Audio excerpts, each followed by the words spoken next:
अब राजस्थान का युवा जग चुका है, इन्हें धरातल पर काम चाहिए।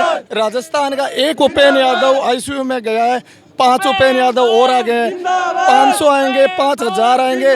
मुझे लगता है एसएमएस में आईसीयू बेड, जनरल बेड कम पड़ जाएंगे, इतने उपेंद्र यादव आने वाले हैं। सरकार को चुनौती है, बेरोजगारों की आवाज़ सुने। ये संवेदनहीनता की पराकाष्ठाएं पार हो चुकी है। तो कहीं ना कहीं ये मंत्री हो, चाहे इसे सत्ताधारी या हो या विपक्ष पार्टियां हो, सभी ने ये संवेदनहीनता ही दिखाई है। अभी तक तो कोई भी यहाँ आके ये नहीं देख रहा है कि बेरोजगार आज दर दर की ठोकरें खा रहा है, रात को बारिश में पड़ा है, उनके साथ क्या हुआ है क्या नहीं हुआ है। बेरोजगारों को सिर्फ एक ही राजनीति का केंद्र बिंदु बनाया जाता है और छोड़ दिया जाता है।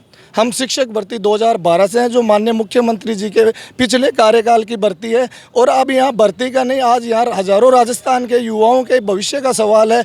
यादव जी की 21 सूत्रीय मांगे हैं, वो सभी यहाँ है और एक नहीं, यहाँ 21 मांगे हैं। तो सरकार की इतनी बड़ी लापरवाही क्यों? बार बार सरकार परेशान हो रही है, यहाँ परेशान आपको कर रही है, खुद उपचुनाव में और दिल्ली दरबार लगाने में गई सोनिया गांधी की सलामी देने में। ये दरबार लगाते रहते हैं। जब 2018 में सरकार आई थी तो बड़े युवा बेरोजगारों को बड़ा उत्साह का माहौल था कि गहलोत का ये तीसरा शासनकाल है और कुछ अच्छा करके जाएंगे। लेकिन कोरोना के कार्यकाल में साथ साथ में पिछले 3 साल से उन्होंने एक भी भर्ती नहीं निकाली है। जो भी भर्तियां निकलती हैं पेपर आउट होता रहता है। कोई भी न्याय की मांग करते हैं तो उनको न्याय हमें नहीं मिलता है। जबकि ये रीट 2018 से पीड़ित दोनों मदन मोहन जी और दीपक शर्मा, दोनों रीट 2018 के जो पीड़ित अनशन पर बैठे थे, दोनों की तबीयत नाजुक है। तो मैं ऐसे में सरकार से कहना चाहूँगा, उपेंद्र यादव जी लगातार 3 दिन से अनशन पर, हॉस्पिटल में भी उन्होंने मना कर दिया है कि मैं इलाज नहीं लूँगा जब तक पिछली 21 सूत्रीय मांगों पर समझौता हुआ था सरकार के खिलाफ में। लेकिन सरकार की संवेदनहीनता के कारण कोई वादे किए गए लेकिन उन पर कोई अमल नहीं किया गया। फाइलें जो जैसी की थी उन पर धूल जम चुकी है। उन फाइलों पर कोई भी पन्ना पलट कर आज तक नहीं देखा गया। यहाँ हज़ारों की संख्या में बेरोजगार उमड़े हुए हैं। तो मैं कहना चाहूँगा कि इतने उपेंद्र भाई कि ये अकेले ही नहीं, इतने हजारों लाखों उपेंद्र यादव हो जाएंगे। कितना बड़ा, सबसे बड़ा हॉस्पिटल है इंडिया के अंतर्गत, ऐसा सवाई मानसिंह जी अस्पताल है जो, उसमें हजारों उपेंद्र यादव उपस्थित हो जाएंगे। हमारा अनशन अंतिम प्रयास तक जारी रहेगा। हम मर सकते हैं लेकिन पीछे नहीं हट सकते। सरकार की इतनी बड़ी हठधर्मिता क्यों? बेरोजगारों के साथ में वो भी इतना युवा बेरोजगार यहाँ बैठा है, और जबकि जब चुनाव आते तब सरकार ये वादा करती है कि हम बेरोजगारों की सरकार बनाएंगे। दोगली नीति क्यों? सरकार ने दोगली नीति निभाई है और वादे करके मुकर रही है। बेरोजगार युवाओं से वोट लेकर वो मुकर रही है। शिक्षा मंत्री जी बार एक बार तो ये भी कह दिया कि ये युवा हमारे कोई काम नहीं आने वाले, आने वाले चुनाव में हम ये दिखा देंगे। आज आप ये भीड़ देख रहे हो शहीद स्मारक पर, यदि हमारे उपेंद्र भाई जो राजस्थान बेरोजगार एकीकृत महासंघ के प्रदेश अध्यक्ष हैं, वो और उनके साथ जो 5 अभ्यर्थी हमारे भाई यहाँ बैठे हुए हैं धरने पे, जिनको 2 को अभी SMS ले जाया गया है, मैं कह रहा हूँ यदि उनके साथ खरोच भी आई ना तो ये जयपुर की पूरी सड़कें बंद कर दी जाएंगी। और इस सरकार को ऐसा दिखाएंगे हम कि सरकार कभी ज़िंदगी भर भी इन युवाओं के साथ थोड़ा सा भी करने से संकोच करेगी। इसलिए मैं अशोक गहलोत जी से, जो मुख्यमंत्री हमारे माननीय हैं, उनसे निवेदन करता हूँ कि हमारी मांग सुनने के लिए वार्ता करे और इन युवाओं हमारी मांगे माने। 2 आपके अनशनकारी भाइयों को अस्पताल लेके जाया जा चुका है, आगे की क्या रणनीति रहेगी? हमारा सीधा सा एक ही निर्णय है। हम पहले भी राजस्थान सरकार को चेता चुके हैं कि जब तक हमारी 21 सूत्रीय मांगों पर कोई कार्रवाई नहीं की जाएगी तब तक अंतिम प्रयास तक हमारे अनशन जारी रहेंगे। हम यहीं पर रहेंगे जब तक हमारी मांगें नहीं मानी जाती है। आज एक उपेंद्र 3 दिन से SMS में एडमिट है और 2 हमारे साथी और जा चुके हैं। लेकिन राजस्थान सरकार ये न भूले कि यहाँ हजारों उपेंद्र यादव बैठे हैं। SMS के ICU में के जो बेड हैं वो कम पड़ जाएंगे, जनरल के बेड कम पड़ जाएंगे, लेकिन हम पीछे हटने वालों में नहीं हैं। सरकार अपनी वादा खिलाफी भूले, मंच पे आए, हमारे बेरोजगारों के बीच आए और हमारी मांगें पूर्ण करे। ट्विटर पे ट्रेंड चल रहा है उपेंद्र यादव के लिए, सबसे फर्स्ट ट्वीट चल रहा है, फिर भी सरकार की नहीं मान रही। सरकार आज की तारीख में एक बहुत ही हठधर्मिता की तरह है। सरकार किसी की कोई सुन रही है, सरकार को कुछ मतलब नहीं है युवाओं से। चुनाव के टाइम की सिर्फ सरकार को युवा याद आते हैं। अगले चुनाव में ये चीज़ हम दिखा देंगे सरकार को कि युवा क्या सीख सकती है। हम खुद में प्रयोगशाला सहायक 1534 पद से हूँ। हमने कोरोना काल में सरकार के साथ कंधे से कंधा मिलाकर, आपने कुछ साथियों को भी खोया है? हाँ, 3 साथी हमारे कोरोना काल में हमने खोया है। बहुत ही विडंबना की बात है कि इस सरकार ने हमसे फूल बरसाए थे हम पे एक टाइम को।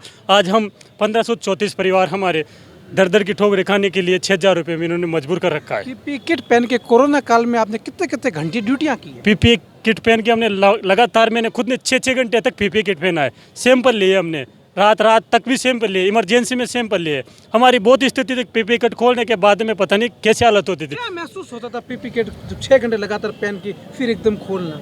पीपीई किट पहन के उसको खोलने के बाद ऐसा महसूस होता है जैसे नया जीवन मिला है। उसको पहनने के बाद शरीर में ऐसी गर्मी रहती थी जो पता नहीं, मतलब बता नहीं सकते। सरकार को पता नहीं, सरकार का एक मंत्री पहन के देख ले, 1 घंटा पहन के देख ले, सरकार के मंत्री को पता चल जाए पीपीई किट क्या चीज। हमने 6-6 घंटे तक पीपीई। सरकार तो जैसलमेर मेला में थी तब आप पर फूल भी बरसाए थे। हाँ, हम पे फूल बरसाए थे। आज उसी एक समय ऐसा था जब हम पे फूल बरसाए थे, और आज हम पीपीई किट पहन के उस टाइम को हमने सरकार का पूर्णतः इस कंधे से कंधा मिलाकर साथ दिया। आज हमारे दर दर की ठोकरें खाने के लिए हमें मजबूर कर रखा है सरकार ने। बिल्कुल हमारी कोई सुध नहीं ले रही है, हमारी बहुत बुरी स्थिति कर रखी है। हम 1534 परिवार की बहुत, हमने 3 साथी कोई अपने कोरोना काल में, जो हम फ्रंट वॉरियर के लिए, आज हमारी स्थिति बहुत बुरी कर रखी है सरकार ने। उपेंद्र यादव हॉस्पिटल में पहले ही जा चुके हैं, आमरण अनशन पर अभी भी अपनी हर दरिद्रता अपने युवाओं के लिए एक होकर बैठे हैं। 2 साथी आपके और जा चुके हैं। क्या लगता है कि सरकार का ये गांधीवादी तरीका है कि आपसे अभी तक वार्ता नहीं कर रही? हमारे उपेंद्र भाई साहब और इनके अलावा अभी 2 साथी जो है अभ्यर्थी अभी जस्ट गए हैं SMS।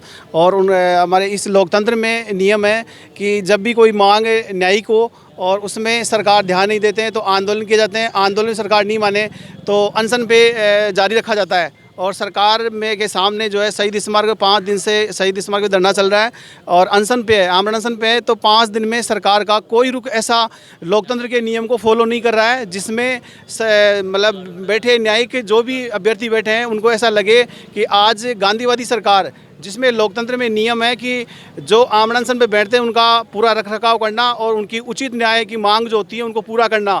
लेकिन उचित न्याय की मांग होने के बावजूद भी किसी भी अभ्यर्थी, चाहे वो किसी भी भर्ती से संबंधित हो, हमारा उपेंद्र यादव के नेतृत्व में सभी भर्तियों वाले एक साथ एक जगह विद्यमान है। तो सरकार कोई भी ऐसा रुख नहीं दिखा रही है जिससे गांधीवादी जो तंत्र है, गांधीवादी लोकतंत्र के हिसाब से बात करते हैं और सरकार का संवेदनशीलता की बात करते हैं। हमें कोई ऐसा रुख नहीं दिखाई दे रहा जिससे सरकार में हमें इस तरह का एहसास हो कि गांधीवादी सरकार का नियम को फॉलो कर रही है। सर, हम फार्मासिस्ट भर्ती से हैं और हमारी फार्मासिस्ट भर्ती की 3 साल से 5 बार एग्ज़ाम डेट कैंसिल हुई है और उसके बाद में भर्ती निरस्त की गई है कांग्रेस सरकार में। और भर्ती जो है 5 बार एग्ज़ाम डेट और 5 बार फॉर्म भरे उसमें, और भर्ती जो है 2018 में आई थी और उसके बाद में कांग्रेस सरकार में 5 बार एग्ज़ाम डेट दी गई, 6वीं बार भर्ती को निरस्त किया गया। उसके बाद में हम 1 साल से बराबर आंदोलन कर रहे हैं। फिर 3-4 साल तक युवाओं के साथ में शोषण क्यों किया गया? क्यों बिल्कुल सर, बहुत बड़ा मानसिक तनाव है और लोगों की स्थिति ये है कि आज इतने मानसिक तनाव में है कि उनका व्यवहार जो है वो कुछ करना क्या चाहते हैं, उनका दिमाग जो है अवसाद में चला गया है। लेकिन सरकार क्या अवसाद में, क्या जो फार्मासिस्ट है वो उनको कुछ गलत करके दिखाए? इससे पहले सरकार के प्रति आंदोलन, अनशन सभी चल रहे हैं लेकिन सरकार बिल्कुल भी जागरूक नहीं है। और एक चिकित्सा विभाग में चाहे वो कोई सी भर्ती हो, चाहे वो LA हो या फार्मासिस्ट की हो, इस तरह से रुख दिखाना, तो चिकित्सा विभाग में स्वास्थ्य के प्रति इस तरह से खिलवाड़ करना और भर्तियों के लिए बार बार आंदोलन करना, ये कहाँ तक न्यायोचित है? न्यायोचित तो ये होता है कि जो उचित मांग हो सरकार उसकी तरफ ध्यान दे, अनुचित मांग है तो उसकी तरफ ध्यान ना दे। लेकिन सरकार तो 21 सूत्री मांग में अभी तक एक भी मांग के प्रति कोई ध्यान नहीं दे रही है। एक मांग के प्रति सरकार ने दिया है कि सब कुछ कानून बना रहे हैं, तो ये कानून जो है विधेयक बनेगा, पता नहीं कितने समय बनेगा, और जब बनेगा तो ये फॉलो नहीं किया जाएगा। हमारा ड्रग एंड कॉस्मेटिक एक्ट है 1940 और फार्मेसी एक्ट है 1948, उसके अनुसार जहां दवा वहां फार्मासिस्ट होना चाहिए, लेकिन ऐसा कुछ नहीं होता है। हमारे मेडिकल स्टोर और जहां की गवर्नमेंट सरकार, जहां के DDC MNDY योजना गहलोत सरकार की मुख्य योजना है, उस योजना में जहां दवा वहां फार्मासिस्ट होना चाहिए, वहां जबकि फार्मासिस्ट ना हो करके दवा वितरण जो है कोई भी कर रहा है, चाहे वो ANM JNM हो, नर्सिंग हो, कोई भी कर रहा हो, जबकि न्यायिक संविधान के तहत ऐसा नहीं होना चाहिए। सरकारें जो है अपनी मनमानी कर रही है। सरकार ऐसा व्यवहार कर रही है कि हम अगर गाड़ी चलाते हैं 4 व्हीलर तो ड्राइविंग लाइसेंस होना चाहिए, लेकिन अगर सरकार चलाती है तो बिना ड्राइविंग लाइसेंस भी गाड़ी चला सकती है। ऐसा व्यवहार जहाँ दवा वहाँ फार्मासिस्ट में फार्मेसी एक्ट के तहत तानाशाही व्यवहार जो है पहले कहा करते थे कि साहब केंद्र सरकार में तानाशाही हो रही है। मैं कहता हूं कि इस टाइम में केंद्र सरकार से ज़्यादा तानाशाही राज्य सरकार में, राजस्थान सरकार में हो रही है। राजस्थान सरकार में मुख्यमंत्री जी अशोक गहलोत का व्यवहार एक राम दरबार जैसा हुआ करता था, लेकिन आज इस समय में उनका व्यवहार ऐसा हो गया है कि हम उनकी कल्पना भी नहीं कर सकते। और इस तरह से उनका व्यवहार होना सरकार को गिराने के अलावा और कोई तरीका नहीं है। धन्यवाद। क्या रहेगी आगे की रणनीति अब?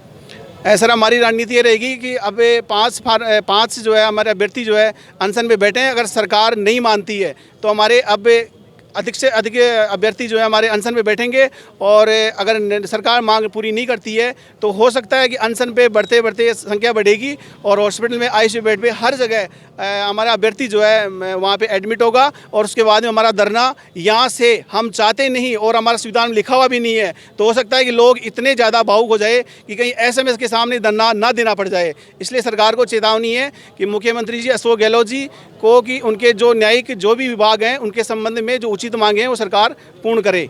धन्यवाद। एक बार लाइव तस्वीरें चलते हुए दिखाइए, वहाँ की क्या स्थिति है और आगे की क्या रणनीति रहेगी, वो भी एक बार बात करते हैं कि क्या स्थिति कुछ है वहाँ। क्योंकि 2 साथी इनके अस्पताल लेके जाए जा चुके हैं। उपेंद्र यादव उससे पहले वहाँ पर अनशन पर हैं, अभी तक धरना उनका लगातार जारी है। सबसे बड़ा देखना ये होगा कि आगे की रणनीति इन लोगों की क्या रहेगी। सरकार की हठधर्मिता तो टूटने पर अभी नहीं है, लेकिन सबसे बड़ा मुद्दा ये है कि सरकार इनकी बात को सुन क्यों नहीं रही है। आगे की रणनीति क्या रहेगी, इनसे एक बार आप जान लेते हैं। सर आगे की क्या रणनीति रहेगी अब आपकी? जी सर, जैसे आप देख ही रहे हो अलग अलग वैकेंसियों को लेकर अभ्यर्थी धरने पे बैठे हुए हैं। जी, उनसे लेके बैठे हुए हैं। और अभी आपसे पहले